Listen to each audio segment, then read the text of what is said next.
जो बर्खास्तगी का उनको सरकार के माध्यम से इन्होंने सरकार में आया है, ऐसे फर्जी डिग्री को सरकार का संरक्षण होकर के आज भी पद पे बना हुआ है, और आज जो वास्तविक डिग्रीधारी है उसको सरकार बाहर कर रहा है। इस तरह से सरकार की जो दोहरी नीति अब आगे हम चलने नहीं देंगे, और डिग्रीधारी के साथ में हम जो आज बैठे उनके समर्थन मार्च पास करेंगे, उसमें हम जनजाति पार्टी के वर्षों से लेकर के हम आपके कंधे से कंधे लेकर के हम समर्थन करेंगे। और आने वाले भविष्य में आप लोगों की हमारी बातों को नहीं मानी तो हम पूरे परिवार के साथ इस आंदोलन में सम्मिलित होंगे। इसी आत्मविश्वास के साथ मैं अपनी वाणी को यहीं से विराम देना चाहता हूँ। जय हिंद, जय भारत, जय डिग्रीधारी। जो सरकार निकम्मी है वो सरकार बदलनी है। धन्यवाद साथियों। आज हमारे मंचस्थ मेरे सहायक मैं हार्दिक जितने लोग बाहर घूम रहे हैं कृपया करके बैठ जाएंगे। 3 बजे से बीए से निकाल करके उसको अन्य सहायक शिक्षक या यूनिटी जो भी पद छत्तीसगढ़ में है उन पदों पर आप क्यों इनको पदस्थ नहीं कर सकते, जबकि इन्हीं छत्तीसगढ़ में आप विधानसभा में देखते हो कि हमारे पास 54-55 हजार पद खाली है। तो फिर इन बच्चों को जो आप इस रोड में लाने का प्रयास कर रहे हो, भाई दुर्भाग्य की बात है जब हमारे पास ये पद होते हुए भी हम इन बच्चों को जबरदस्ती प्रताड़ित करने का प्रयास कर रहे हैं। माननीय हम सुप्रीम कोर्ट का सम्मान करते हैं, लेकिन हमने ये भी देखा है जहां जिनको परेशान करना है सरकार कोर्ट के आदेश जाता है, लेकिन जिनको सपोर्ट करना है सरकार उसके फेवर में जाते। ऐसा दुआ भाव नहीं होना चाहिए जो दिखाई देता है।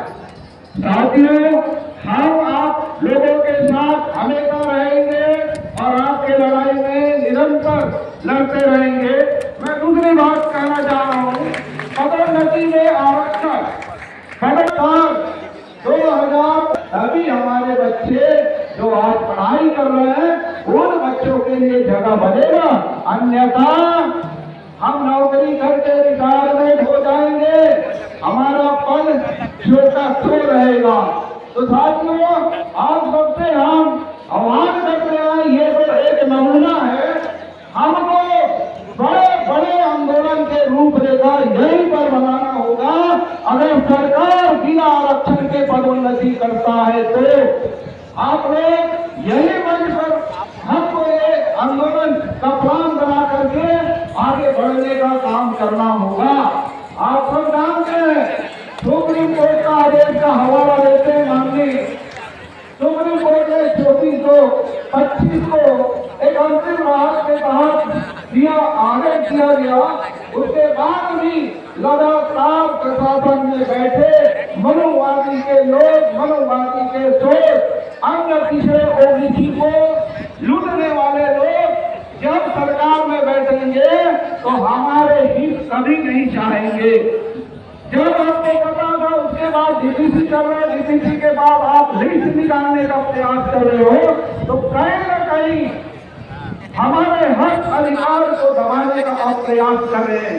ऐसा हमारे छत्तीसगढ़ में अनुसूचित जाति जनजाति कभी होने नहीं देगा। जरूरत पड़े तो हम महीनों महीनों रोड में खड़े होकर के इस सरकार को जगाने का काम करेंगे। साथियों, आज मैं यहाँ से आह्वान कर रहा हूँ, जब भी हमको पदोन्नति और हमारे बच्चे के व्यवस्था नहीं हो जाते हैं तब तक इस आंदोलन को रोकने का प्रयास नहीं करना है और हमेशा आंदोलन के लिए तैयार होना पड़ेगा, तभी हमारे बातों को सुनेगा। नहीं तो ये तो अंधा बहरा खाना पूरे है इस सरकार में, जो केवल अपनी हित को साधने का प्रयास करता है। समय के अभाव को देखते हुए मैं अपनी वाणी को विराम देता हूँ और एक गाना लगाता हूँ। आहों में पत्थर पिघलेगा, आहों से पत्थर पिघलेगा, इस धोखे में मत रहना। कोई तुम्हारी मांग पूरा करेगा, इस धोखे में मत रहना। और बुला के तुम्हारा मांग पूरा करेगा, उस धोखे में मत रहना। जब तक हम आंदोलन नहीं करेंगे, सरकार को आंख में आंख डाल करके बात नहीं करेंगे, ये सरकार हमारी बातों को सुनने वाला नहीं है। क्योंकि ये आदिवासी समाज, आदिवासी जनजाति अधिकारी कर्मचारी पिछले 5-10 साल से लड़ाई लड़ते आ रहे हैं, लेकिन हमारी बातों को सुनता नहीं है। धन्यवाद साथियों। मैं